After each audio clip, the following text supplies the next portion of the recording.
Carbocation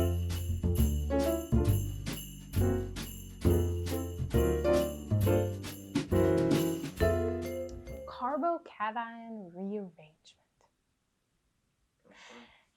It's so important to understand carbocation rearrangement because it is going to show up again and again and again. And we start going into reactions, you're gonna see it. You're gonna see it. Okay, so it's not a hard thing to understand.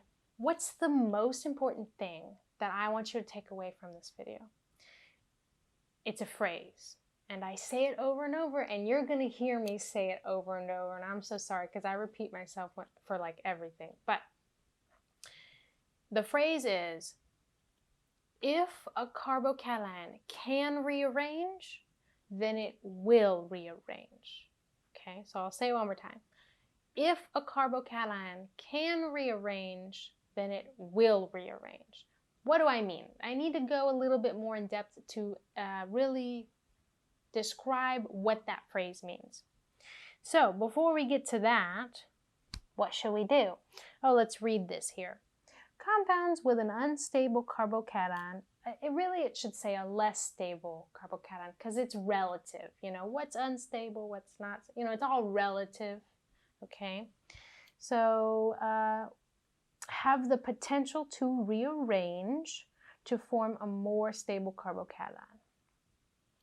All right, so first of all, you've got these invisible hydrogens that nobody draws, okay? We ain't got time to draw all these hydrogens. But when it comes to carbocation rearrangement, a lot of times those invisible hydrogens are important. So you need to remember where they are. So what I'm going to do here is let's zoom in. Let's draw the invisible hydrogens. So I know I have two invisible hydrogens here. Ooh. And I've got, oh wow, this is going to be a squeeze. I've got two there, and I've got two there, and I have three invisible hydrogens over here. Okay, cool. So, right now, what type of carbocation do I have? Well, I've got a primary carbocation. Okay, cool. But here's what's really cool. The molecule can undergo carbocation rearrangement. Now, there's three main types of rearrangement. I like to categorize them as three types of rearrangements. There's hydride shifts, there's methyl shifts, and there are ring enlargements or shrinks, but usually you see more ring enlargements. Okay, so what's a hydrogen shift? Well, remember that in a bond, you've got two electrons, right? So let me draw in two electrons here. Now, electrons have a negative charge, and negative is attracted to positive. So the electrons in the bond between this carbon and this hydrogen can actually be attracted to the positive carbon that it's next to. It's adjacent carbocation, okay? So if I draw the mechanism here, these two electrons can actually jump over to its adjacent carbon. Why did it do that? Because it's positively charged, so there's an electrostatic attraction there. Now, unfortunately for this little hydrogen here, if those electrons move, that hydrogen kind of gets dragged with it, okay? So if we've got that color coded, let me draw in what we have here. So we've got our hydrogens, and we've got one hydrogen here.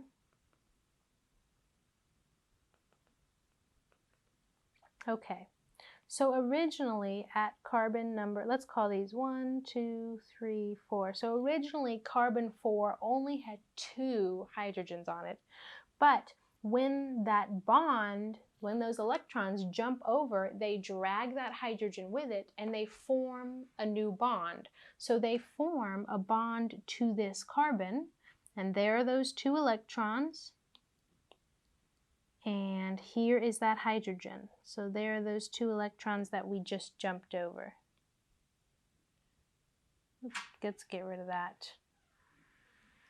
Oh, were you lecturing? Yes. Oh, the door was open. Sorry. Okay. I was very confused. Okay. Bye-bye. Sorry. Okay, you're staying? I'm in here now. You're in here now. Wonderful. Okay. All right. Well, I'm not going to restart. I'm already emotionally invested in this video. Well, I guess it doesn't matter. Okay, so we've got an interruption. Wait, Renee, move the green screen to the right. A little bit more. There you go. You can keep going. I will keep going. I've already done an amazing job. Yeah, you're doing really good. Thank you. You're welcome. Okay, so let's draw in those hydrogens again because they went away. Okay, so that's where those electrons went. Now, carbon number 3, so there's carbon 1, 2, 3, and 4. Now carbon number 3 is missing a bond because it left. The bond and the hydrogen, they left. Okay, so it now has a formal positive charge.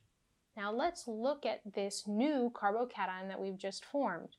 What type of carbocation is it? Well, it's a secondary carbocation. Now you tell me, what's more stable, a primary carbocation or a secondary carbocation? Well, the answer is a secondary carbocation is more stable. Oh, look, it's written right there. Okay, well, you know. So let me rephrase, or let me repeat the phrase that I want you to remember when you're thinking about carbocation rearrangement. So remember, if a carbocation can rearrange, then it will. So when I say if a carbocation can rearrange, that means if it is energetically driven, then it can happen. And if it's energetically driven, therefore it can happen, then it will happen. In other words, if a carbocation rearrangement is energetically driven, then it will happen, okay? Now, how do we know if it's energetically driven? Well, in this case, it's pretty obvious to see that it's energetically driven because we started off with a primary carbocation, and by doing a simple hydride shift, we now are at a secondary carbocation, okay? Now, the reason that this is called a hydride shift is because technically you're moving a hydride anion, right? So just remember, a hydrogen atom has 1 electron, right? That's hydrogen. If you move a hydrogen without the electron, that's called a proton, and you're moving a proton around. But if you move a hydrogen with 2 electrons, therefore it has a negative charge, this is called a hydride. Hydride anion. This is a proton. Okay, so since we are moving the hydrogen and 2 electrons, we are moving a hydride anion, and that's why this is called a hydride shift. Okay, so if it's energetically driven, you bet your bottom that it's going to happen. Okay. So what's next? Next is a methyl shift, okay? So methyl shifts are pretty much the same thing as hydride shifts, except you're moving a methyl group, okay?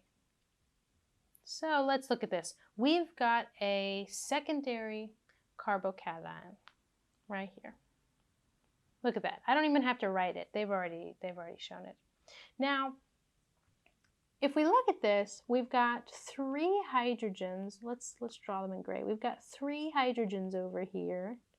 We don't have any hydrogens on the left, okay? So if we were to take one of these hydrogens and do a hydride shift, the carbocation would end up here at this position, right? It would move to this position.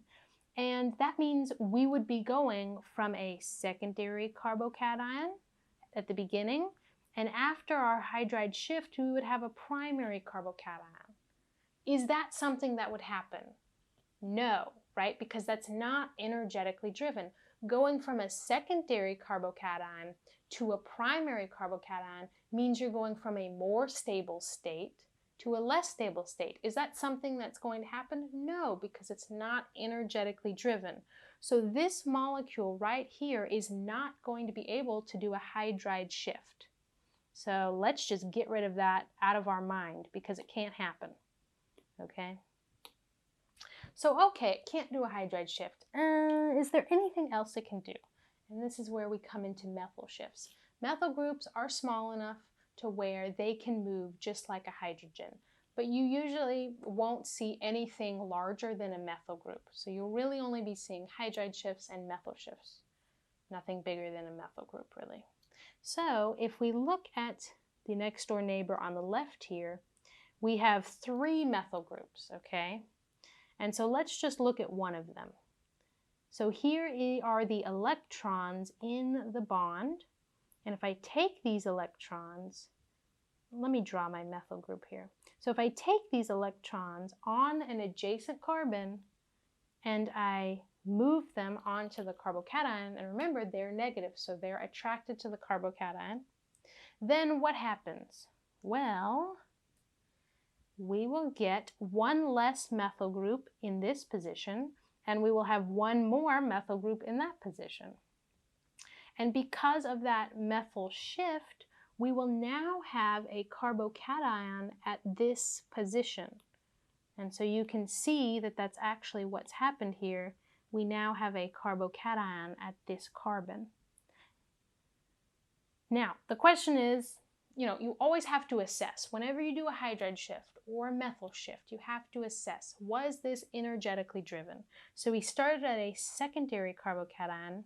Once we did the methyl shift, we are now at a 1, 2, 3. We are now at a tertiary carbocation. So was this methyl shift energetically favorable? Yes, it was, because we went from a less stable secondary carbocation to a more stable tertiary carbocation.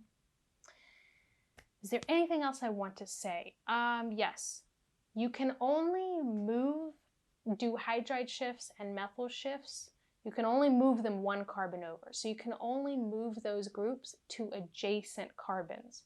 So that means if you want to do a methyl shift or if you want to do a hydride shift, your carbocation has to be on an adjacent carbon. Okay, you can't be moving all the way across molecules here. That doesn't happen. It can only be one carbon away. All right, so let's do some practice here. Example 14C, put a Y or an N into the boxes below if the carbon atom indicated by the arrow is at risk of carbocation rearrangement. Okay. So we've got this carbon right here. So first of all, that carbon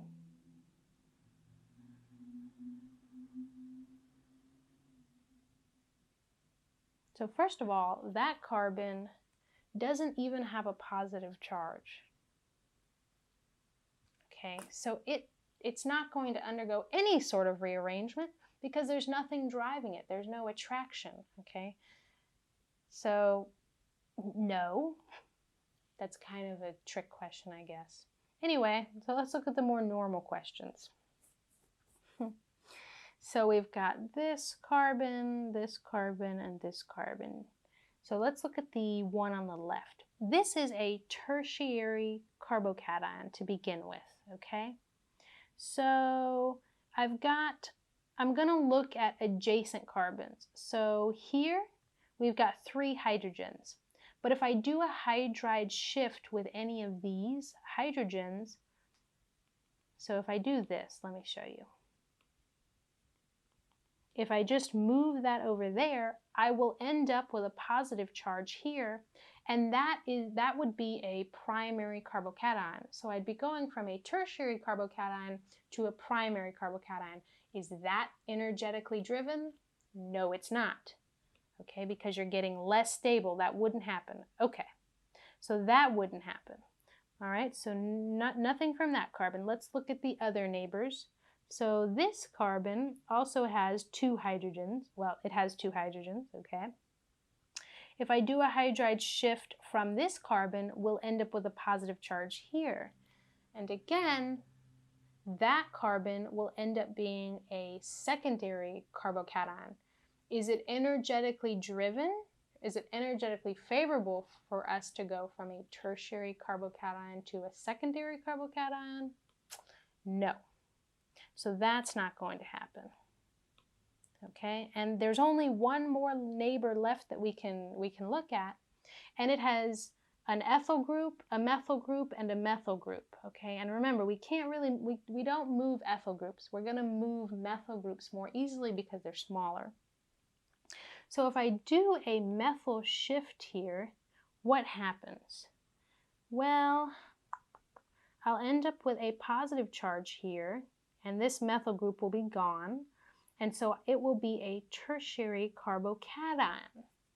So is that energetically driven? Well, that's kind of a draw.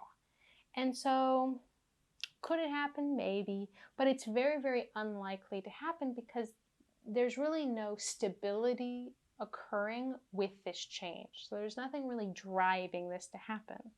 Okay, so I'm going to say the answer here is no. You are not going to get carbocation rearrangement because none of the options allow for it to be energetically driven. Okie dokie. So here we are at a tertiary carbocation. Okay, so it's already pretty stable. And if you look at all of its adjacent carbons, so this one, and this one, if you do, we can do hydride shifts for all of these, but all of them will lead to a less stable carbocation. So if we do a hydride shift with this carbon, it'll lead to a primary carbocation, so we don't want to do that. If we used a hydride shift for this carbon, it would lead to a secondary carbocation, and again, that's still less stable than tertiary. So that's not energetically driven. And the exact same issue will be for this carbon. If we do a hydride shift, we will be left with a secondary carbocation, and that's less stable than a tertiary, so that's not energetically driven. So an N for that. Okay, so no for that. All right, so our last carbocation that we're looking at is a primary carbocation. So it's already starting pretty low energy, pretty unstable, okay? So there's only one adjacent carbon and it has 2 hydrogens on it. So we can do a hydride shift. If we do a hydride shift, there will be a positive charge here. This hydrogen, in fact, let me do a little, oh no. This hydrogen will plop over here, and we will have a secondary carbocation. And so is that energetically driven? Yes, it is. It is energetically driven because we're going from a primary carbocation, which is less stable, to a secondary carbocation, which is more stable. So I'm going to put a Y for that. So the takeaway, again, the phrase that you want to remember is if a carbocation can occur, in other words, if it's energetically driven, then it will occur. Okay?